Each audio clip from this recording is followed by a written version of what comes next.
Well, folks, welcome to one more edition of Politics Done Right. I'm Egberto, Willies, your host. We're going to have a great show for you today. Welcome aboard, Lynette, Joanne. How are you guys doing on Substack? I missed the first few dozen, but if you want me to call out your city and state, throw it into the chat. I'll be doing so. I voted in early vote. Yes, I did. Early voting is what I did. All right, and we also have in the chat El Senor Michael Rodman, number one from Brooklyn, New York. We have Patrick Magner Meow from Houston, Texas. Joanne from Los Angeles, California. Great to have all of you in the house. B. Warren joined. Thank you so kindly. Hey, wasn't Donald Trump the guy who decided that he would force Texas and other states to redistrict? Well, check this out. Trump just sent a Truth Social. The unconstitutional redistricting vote in California is a giant scam in that the entire process, in particular the voting itself, is rigged. All mail-in ballots where the Republicans in that state are shut out is under very serious legal and criminal review. Stay tuned. This is what he intends to do. He wants to try to scare people with... This guy got some...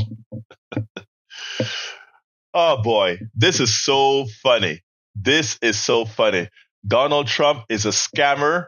And the thing about it is, as people continue to believe the crap, what can I say? Anyhow, let's get busy. Guys, I'm feeling sick as a dog. I got a cold. I think I went and gave a speech this Sunday. And I think somebody there had a bad cold. And it came on quick. Last night I had a terrible night. And you know what? This is what's keeping some of the pain down. HEB Daytime, which is a Dayquil, but by the generic. I don't buy anything but generic. Anyway, we are going to continue, pain and all. I have quite a bit of videos to play today. I'm going to start with the interview that I did with Professor Thijs. This one had to do with, let me see. This one had to do, I didn't load them up. I barely made it on time. Like I said, I feel like crap. This one has to do with, bear with me as I get my mind thinking straight. This one had to do with not the shutdown. You remember a few months ago when the South Korean president declared martial law and how they reacted? Well, my friend lives in South Korea, and he's going to kind of tell us a little bit about that, how that is mitigated, etc. So what I'm going to do right now is I am going to go find that interview.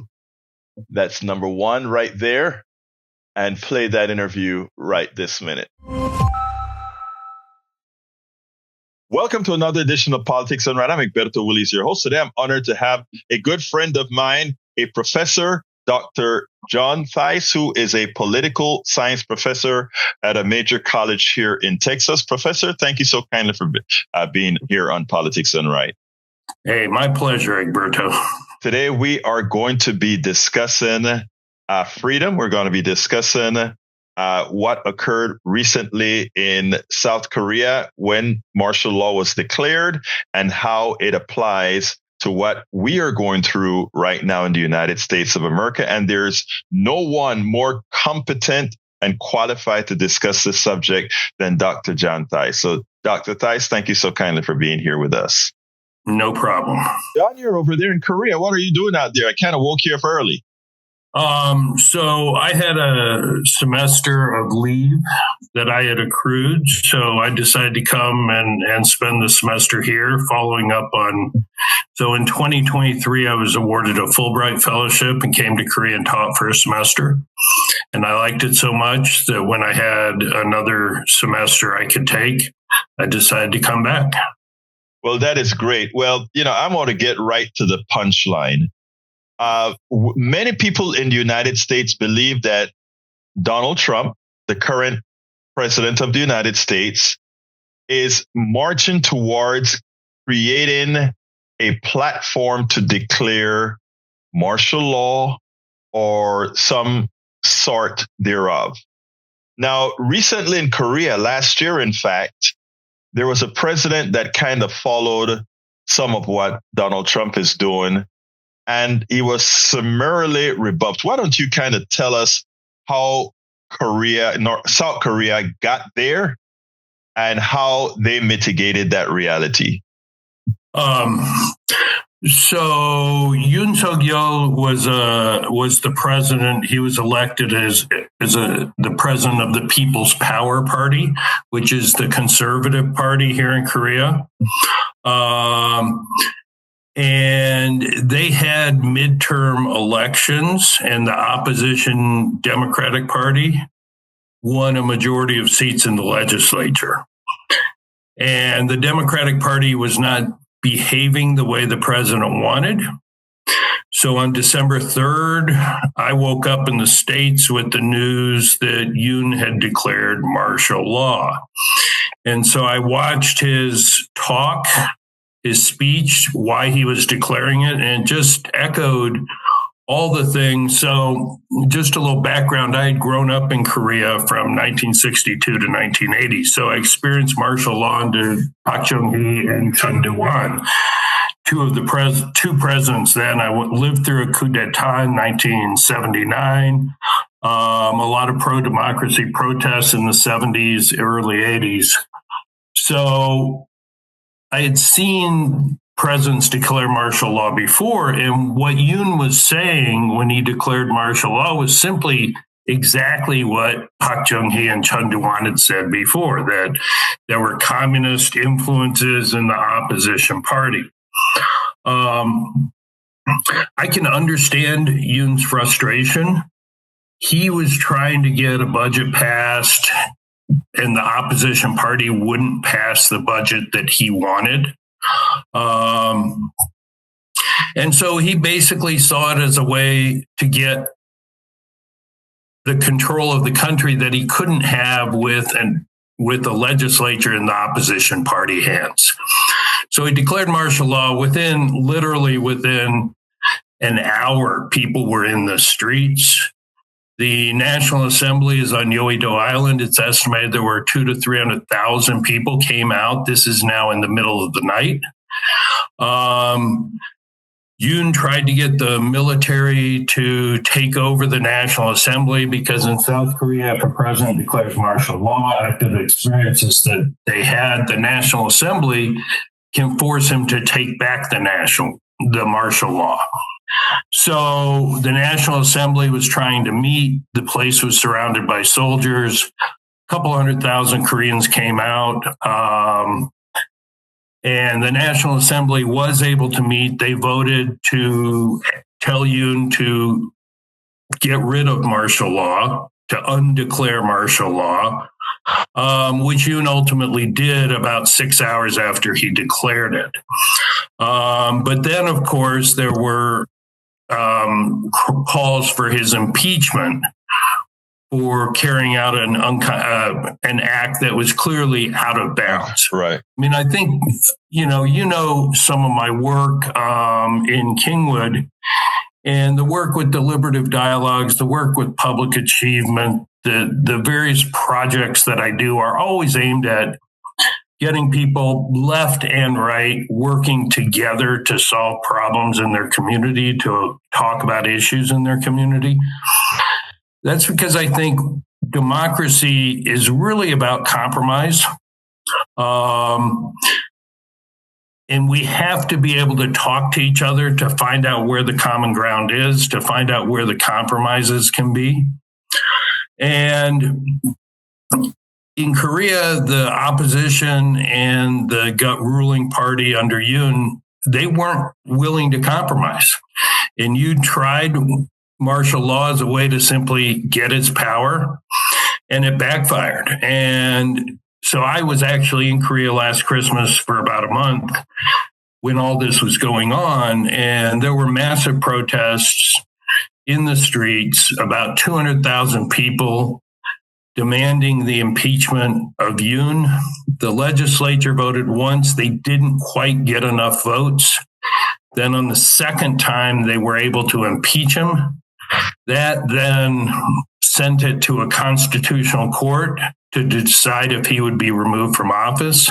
That decision was handed down in January, maybe February. Anyway, in the beginning of the year. And so Yoon was removed, and then they held another presidential election in June, where Lee Jae-myung from the Democratic Party was elected president. Yoon is now facing trial for treason for declaring martial law. When I heard his announcement, I thought there's no way the Korean people are going to stand for this. Remember, they had to fight for democracy, to get democracy from dictators. And sure enough, they didn't. Now, to be clear, there were some pro-Yoon, pro-president protesters. So when the impeachment trials votes were going on when I was in Korea, there were a couple 100,000 in front of the National Assembly urging impeachment, and there were about 20,000 in another part of Seoul urging Yoon to stay and protesting against impeachment. So it's never monolithic, but the overwhelming number of people supported the impeachment and removal of Yoon for declaring martial law. And I just think Yoon wasn't willing to compromise on the priorities that he had. So he thought martial law was a better way to get what he wanted done. And of course, Yoon had grown up with martial law just like I had. So he thought, I can do this. This is what other people have done.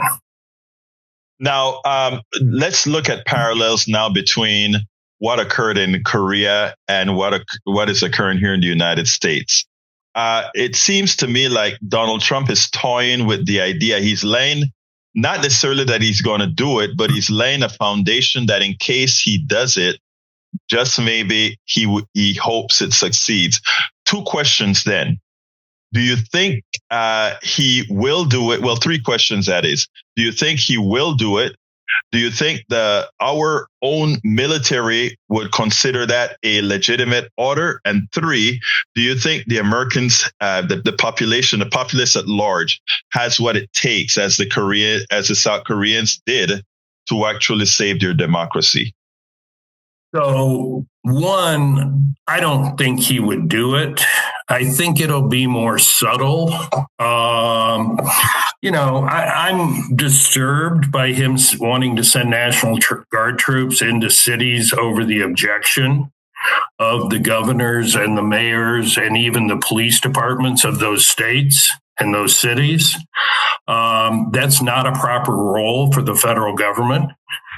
So Portland, LA, Chicago, you and I live in a big city. It's not a crime-infested hellhole that people who don't live in the big city think cities are. Okay. Crime rates have been going down. I think a lot of that is sort of manufactured to give a justification. And Trump, the Department of Defense just ordered the state National Guards to create these rapid mobilization deployment forces, 500 people. I'm really more concerned about under the guise of election integrity or keeping elections safe, they post National Guard troops in heavily Democratic areas, have ICE agents there to take away anybody that might happen to not look like me, which is a very effective way of suppressing the vote. And that ends up keeping the House in Democratic or in Republican hands. I think that's the way it'll probably go. Declaring outright martial law would, I think, be a step too far. I think the American people wouldn't stand for it. Now, having said that, America is a much bigger country, and there are a lot of people that just think Donald Trump can do no wrong.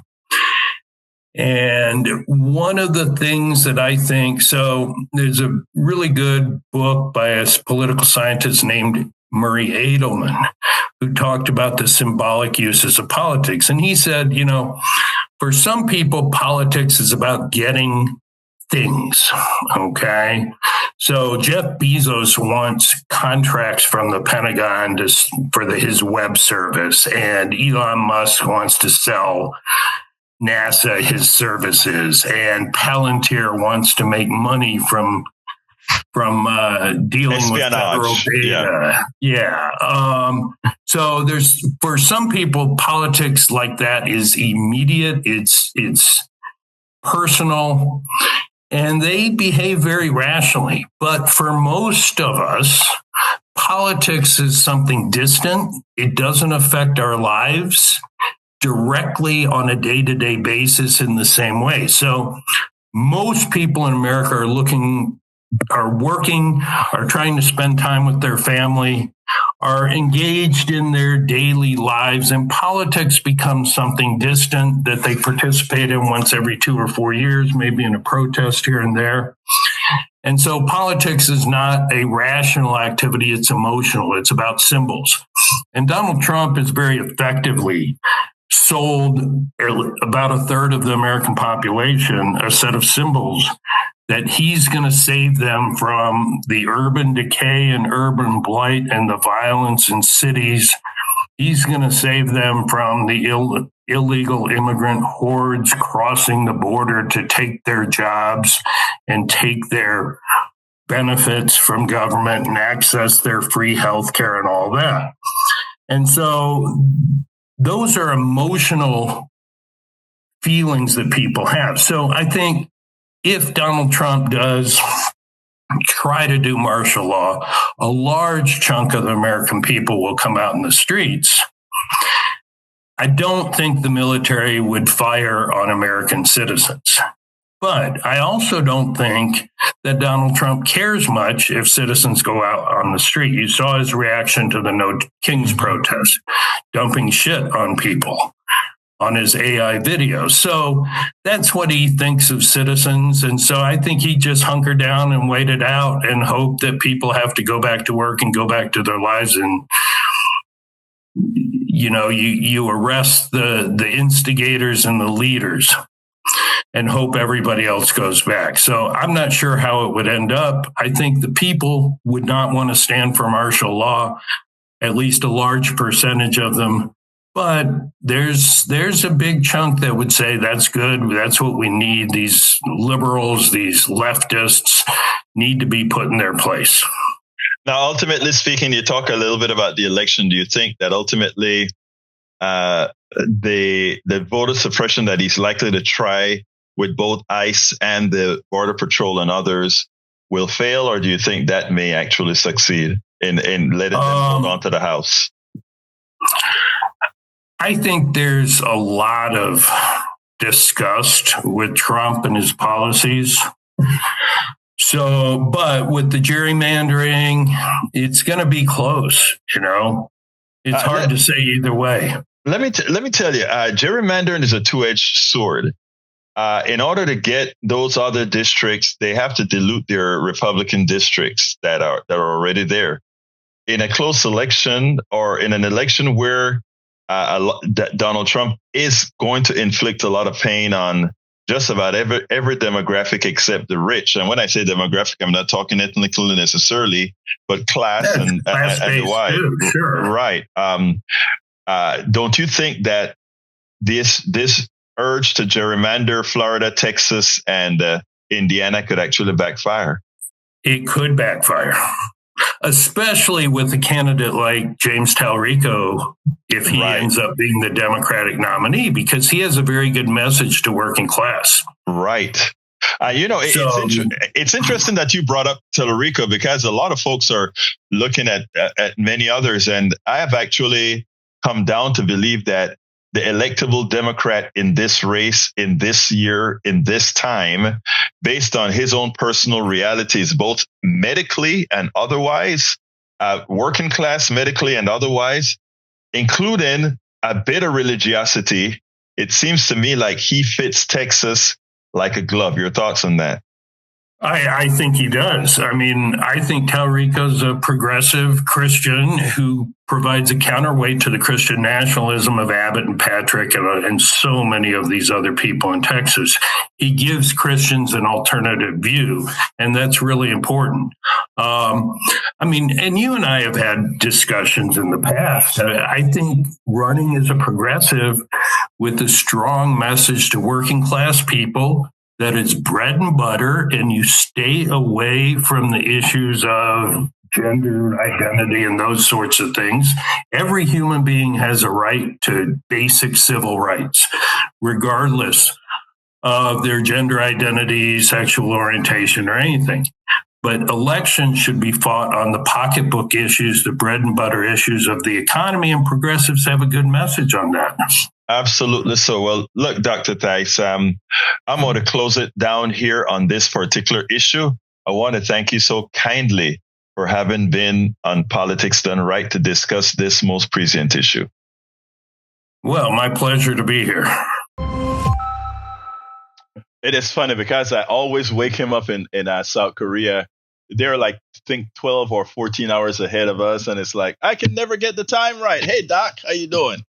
Anyway, I gave a speech to the CPUSA a few days ago.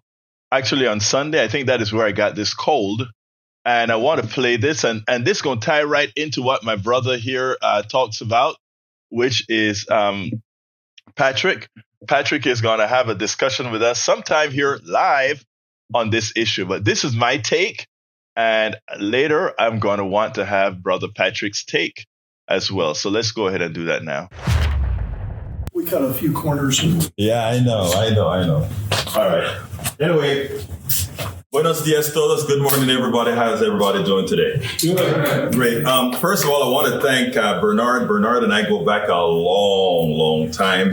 We did a lot of activism together and all over the place, from TOPS to everywhere else. And Alvaro, of course, Alvaro is an engineer in kind with me. Both of us are mechanical engineers by training. And let me just say this. I have an engineering mind. I don't look at things from an ideological point of view. I look at things from a mathematical point of view. I look at things from just how I get things done, or how we get things done, right? I look at everybody in here. And the truth of the matter is, the first thing I walked in here, the second time I think I'm coming out to one of your things, Bernard, is I see all these books out here, right? And these are a ton of books. Guys are some smart people, right? I don't know 99% of the stuff likely in these books, but a whole lot of you in here read these books and you know about all of this stuff, right? You know about the Trotsky and the famous communists and all of that. The truth of the matter is, I don't know the major of all these things. Let me tell you what I do. I like to find smart people.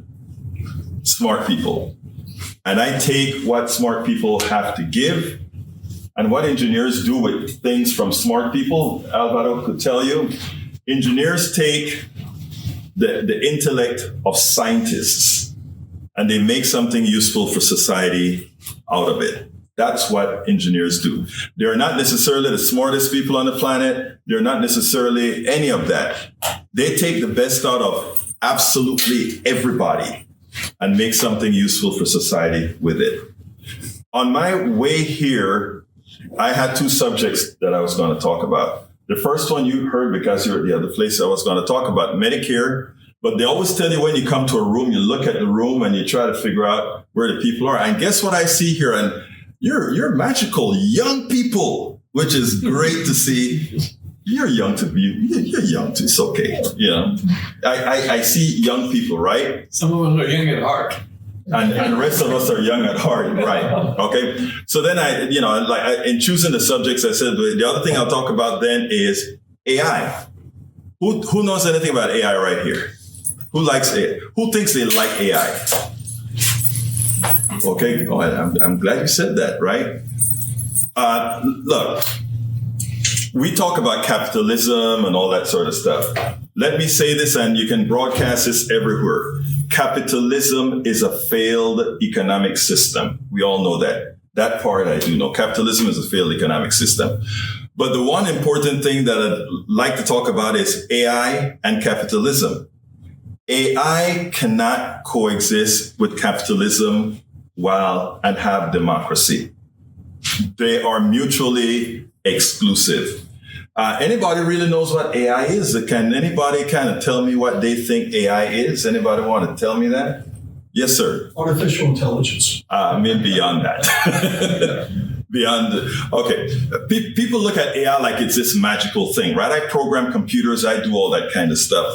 And while a lot of folks are scared of AI, the one thing that I'm not fearful of AI at all. There are a lot of people writing books and writing papers of how dangerous this thing is. This thing is going to change society. This thing is going to end the world and all of that. And I'm sitting down there, and like I said, I program computers. And not only program computers, but do logics, etc.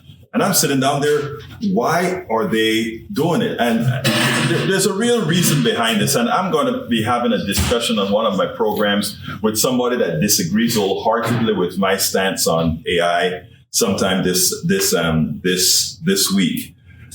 But AI is really the composite knowledge of everybody, absolutely everybody. If you type on a website, AI is absorbing it. If you make a telephone call and you're recorded, AI is absorbing it. AI is it is a database of everything ever said, ever done, every book ever written. All of this has already been captured. So therefore, I could go ahead and do a query on ChatGPT or Insta or any one of these other guys and put something about this in here, and it'll narrate things out of these books for me. It's just things that are already there.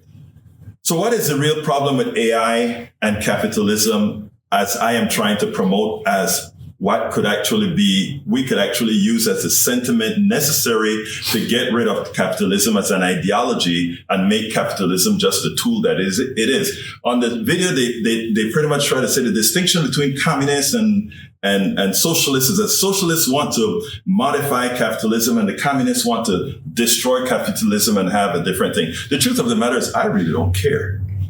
I don't care how you want to interpret that or talk about that or whatever. I just want capitalism or whatever the hell you want to call this stuff in its place.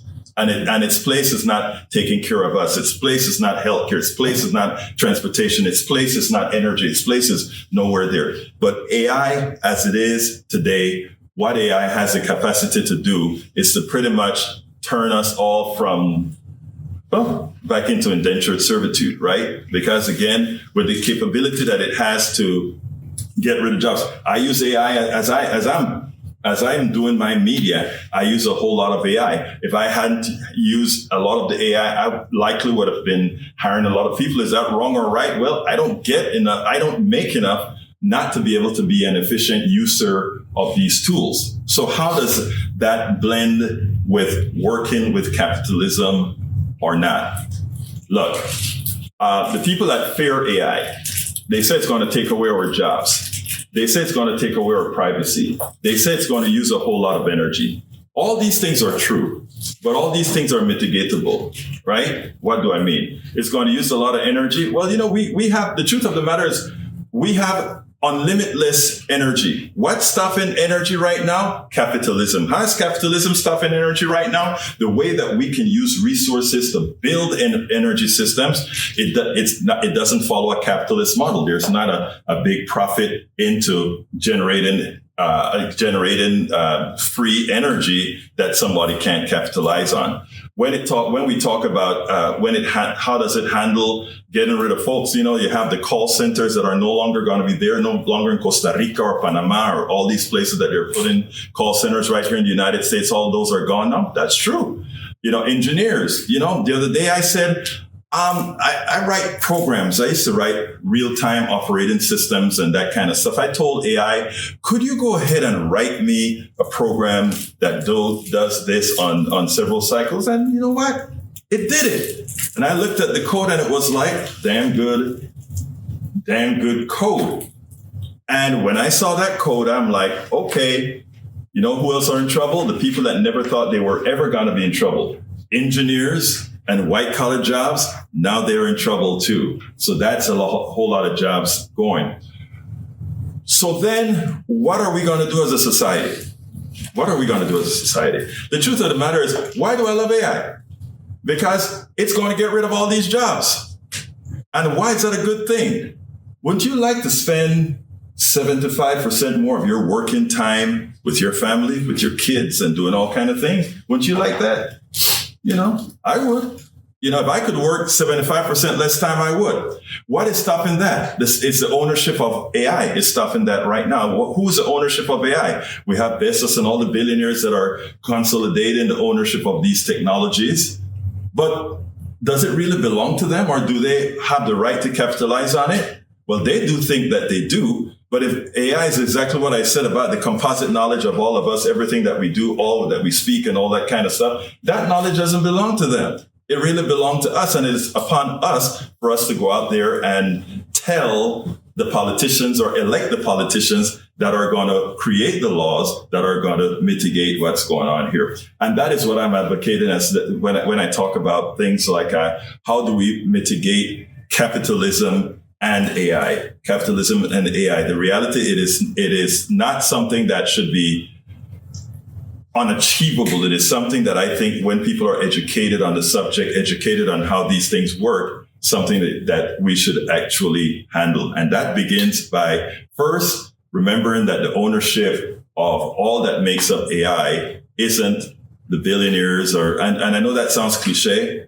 but it's true. It isn't these guys, but AI belongs to all of us. We should profit from it. And that's, and we should ensure that the system goes that way. So that is pretty much what I wanted to talk about today. And anybody wants to query or ask questions on that, I'm all ears.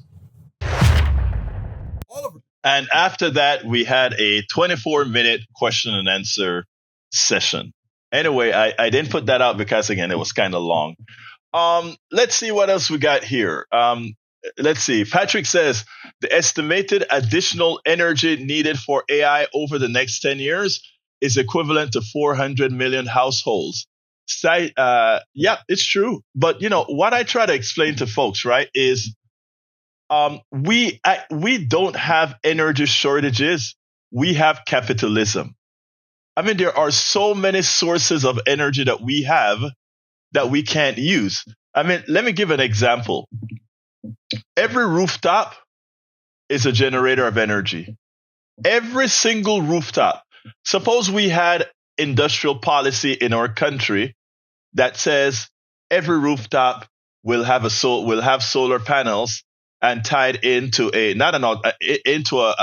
very complex grid that moves energy around.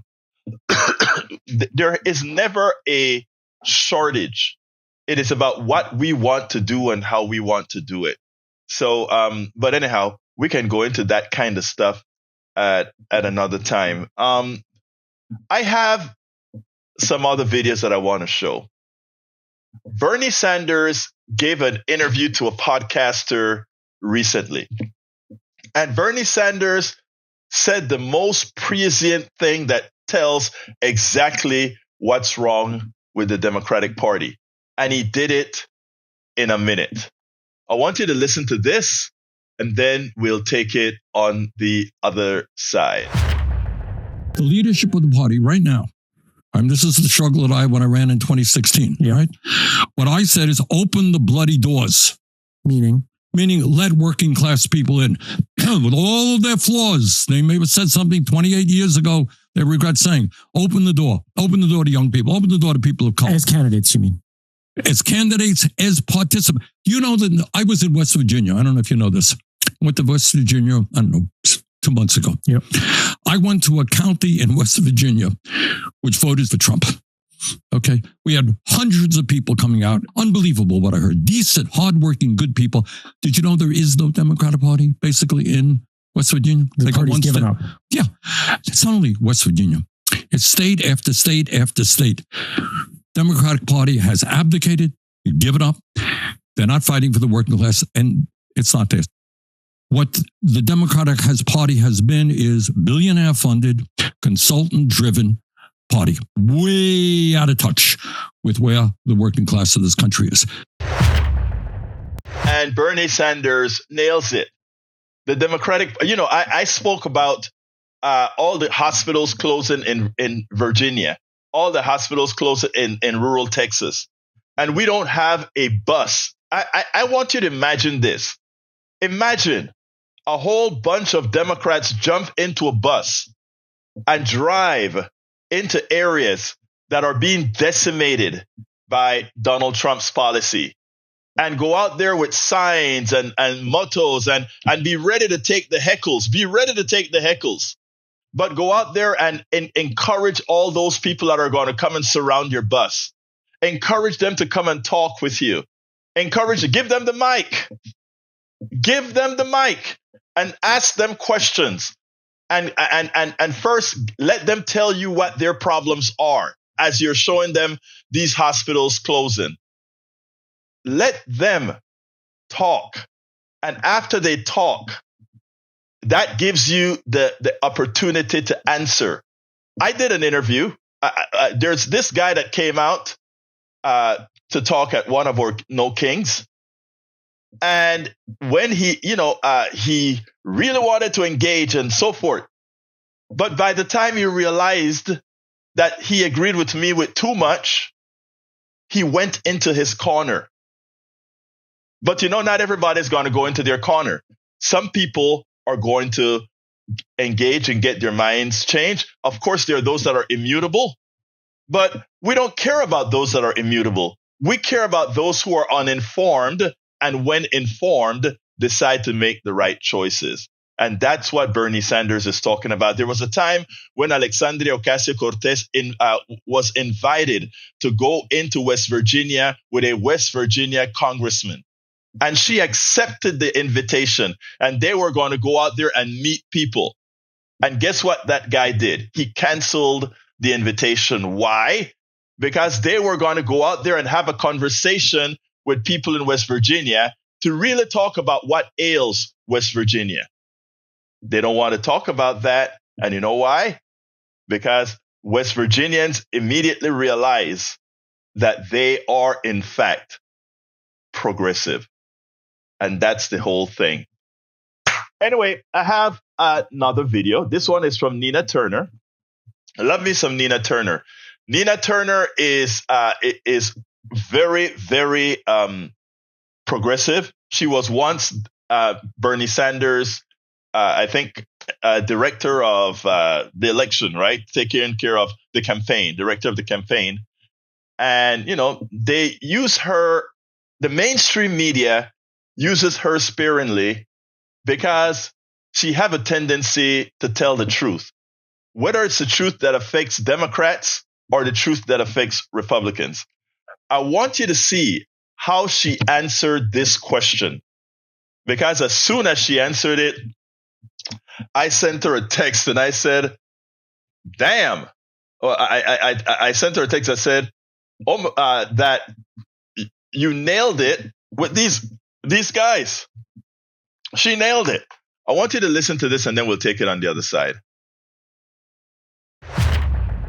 So, Nina, can the party, if there are places where Mamdani can be characterized or caricatured by the Republican Party successfully as a socialist or communist, as the president wants to label him, even though he's not a communist, can the Democratic Party run individuals in different places that are able to break free from the larger Democratic identity? Or is this now a world where everything is a zero-sum game? You're one thing and you're one thing only.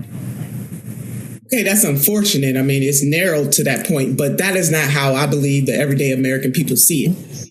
American people are looking at the people who are going to best serve their interests. So while people want to wax poetic about the Democrats and the Republicans, I believe that the American people should be centered. How is neoliberalism working for them right now? One of the panelists said that the Democratic Party is going to be described as being a socialist party.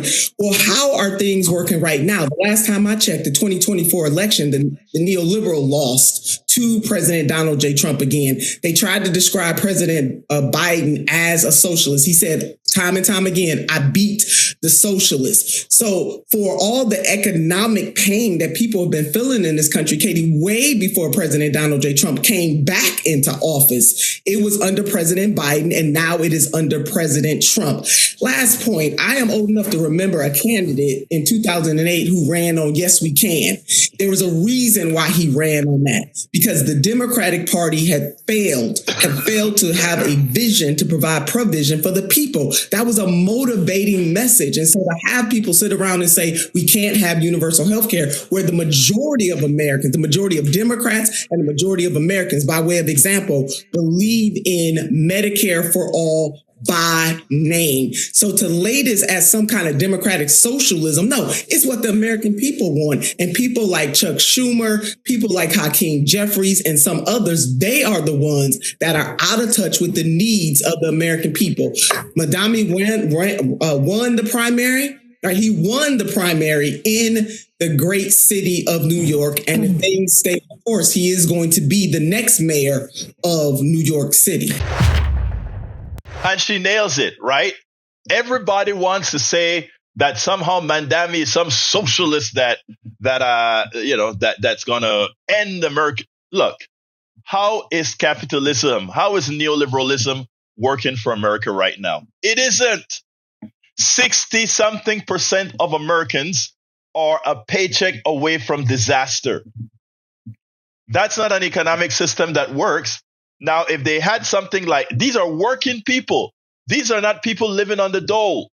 These are working people. So what kind of policies do Americans really like? They like basic income. They like Medicare for all. They like child care. They like family leave. They like all those things that whenever you bring it up, they call you a socialist. The rich people call you a socialist. And then you ask, wait a minute, I don't care what you want to call it. Those are basic things that make society better. And if you truly believe in the sanctity of life, if you really are a moral person, you would actually support all of those policies. All of those policies would be supported. So Nina Turner nailed it. And I had to text her and say, girl, you nailed it. Anyway, folks, those are the 4 videos. I went through them pretty fast. Mostly because my head is killing me. So if anybody wants to give me a call right now, I don't have anything else programmed for today. If anybody wants to give me a call, I'm all ears, brothers and sisters. I am all ears. So give me a call. Whoops, I didn't put the number up, did I? Such a bad person. 281-823-7747. There we go. I'm going to put it in both chats. Call in number. Let's go ahead. God. Remember, folks, when you're going to new places, sometimes it's worth wearing the mask if you don't know the environment. And that's probably what I should have done.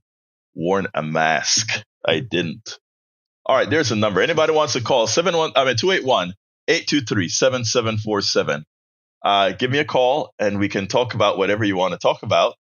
And if we don't get a call in a couple minutes or so, I will probably close down early and try to go ahead and take some more of this. Hey, you know that I'm not feeling very well because, my wife would tell you, I don't use any of this stuff.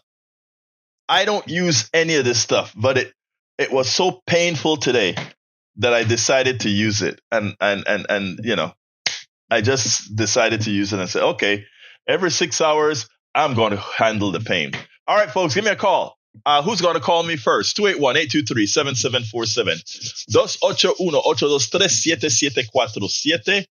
Give me a call. If I don't get a call, I may shut down a bit early, guys. So, llámame, por favor. And if I don't get one, I will leave early. So I'm going to wait another 30 seconds. Let's see. Para ver. All right.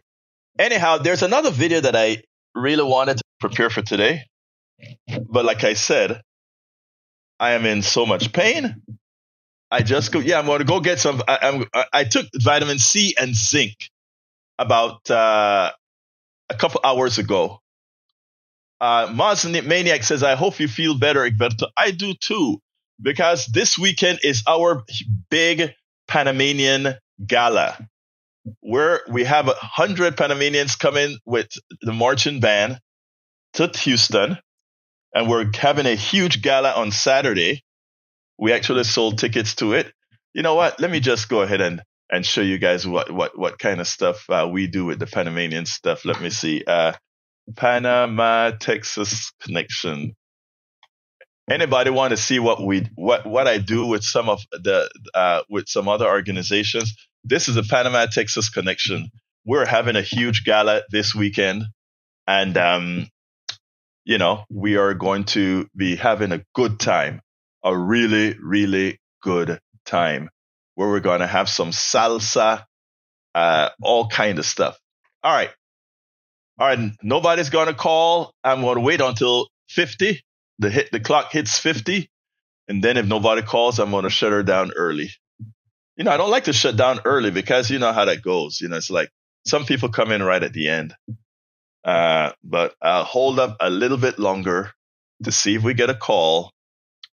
Let's see. Egberto, looking in the chat. Unfortunate.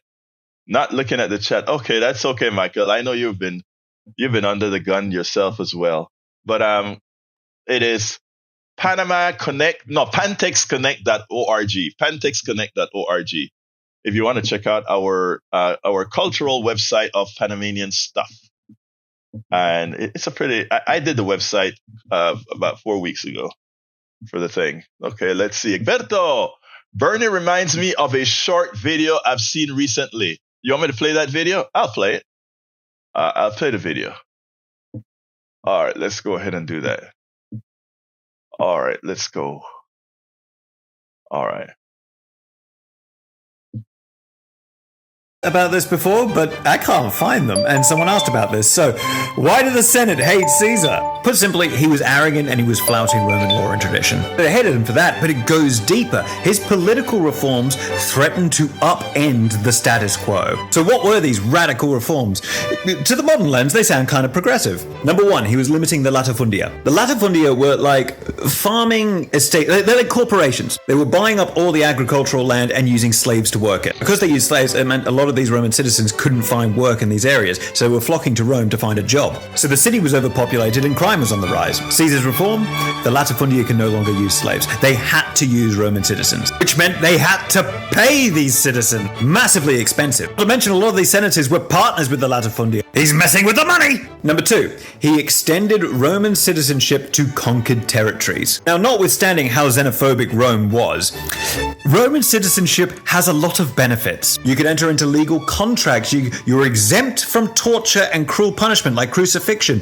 If you had kids, they would be citizens, and you had voting rights. Caesar was extending voting rights to people that the Senate did not see as Romans, under the guise of integration and loyalty to Rome, which was really loyalty to him. He's messing with the votes! Number three, his land reform, which gave veterans land. He wanted the veterans to have something to retire on. Well, it seems like a nice retirement package. It was also kind of a bribe. It bought him the loyalty of the soldiers. Their future rested on the decisions of this man. He's messing with the army! Fourth, and probably last because I'm running out of time, he expanded the Senate. He basically doubled the number of senators. Caesar's new senators were very much not to the old Senate's liking. Soldiers and veterans, the sons of freedmen, former slaves, and foreigners. Leaders of Celtic and Gallic tribes in the Senate. And all these new senators owed their position to one man, Caesar. With a majority in the Senate, he could pass any law he wanted. He was messing with the voting structure of the Senate. He was the Senate. And for all these old Roman traditional families that had held power for so long, it was too darn much. I feel like I did videos about this before, but... That's a good one. That's a real good one, Michael Ratnan. And by the way, guys, E2247 wants me to point out, vote against Jason Mayares for Attorney General. Don't leave blank today. Vote for the guy. Is that a good video to put out there, or? Democrats have swept every All right, let's see. Let's go ahead and do that for our guy. Here we go. Bear with me 1 second. Man, you guys are getting all of. I'm coming to you in a second, Harry. There you go. Democrats have swept every Virginia seat except Attorney General. Questions tonight about Attorney General Miyares' ties to private prison operators as Virginia approves a new ICE detention facility. It all comes down to Virginia tonight as President Trump seeks an unprecedented third term. Sound far-fetched? We've been here before. Fine. 11,000 votes. Vote against Jason Miyares for Attorney General on Tuesday. Don't leave it blank. All right. Democrats have swept every. So that is what we want to hear, that in the Virginia race, folks, go out there and vote. Harry, what's up? Well, yeah, I like Michael Rundon's videos. He's right about Julius Caesar, the ruler. I'm glad he sent that to you. I was going to say the Nina Turner video. I didn't get cut out, but I'll go back and listen to the rest of it. But from what I did here, she does tell the truth, and like you said, and the mainline media just wants to kind of dance around her and not constantly put the whole truth out, because they don't want you to know, they don't want people to critically think what she's saying is true. And neoliberalism is not working out. It's just Reaganomics that never trickles down to working class people. And you have neoliberal Democrats trying to pull you. Harry, that's you're it. You're absolutely right, but I gotta go, Harry. I really have to go. I'm feeling okay. Oh, one more thing. I want to go. Take care of that cold. Thank you, brother. Appreciate you. Okay. All right. Anyway, folks, Egberto, please show the short. Okay, isn't that what I just showed, brother? That's what I just showed. I just showed that. All right. Anyway, I got to get out of here. I got to go take some medicine. Look, remember, please consider becoming paid subscribers of our network by going to politicsdoneright.com/newsletter.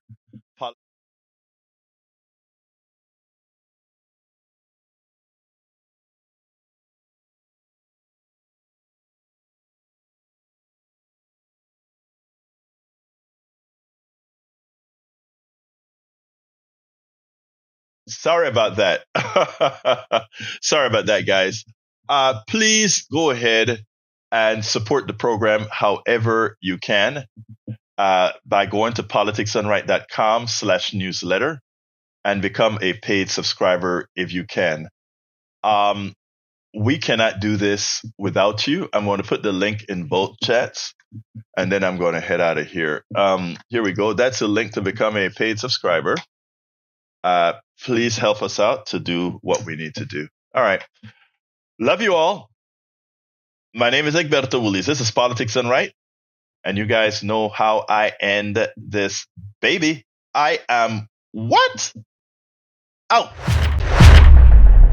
All of our country's problems, from polarization to ignorance on domestic and international issues to a complete misunderstanding of our economic and healthcare systems, are a direct result of a derelict mainstream media that too often bend over backwards to support corporate or bought politicians' wants as opposed to the people's needs for real information to make their lives better. Independent media is the only solution to inform truthfully and factually. Why?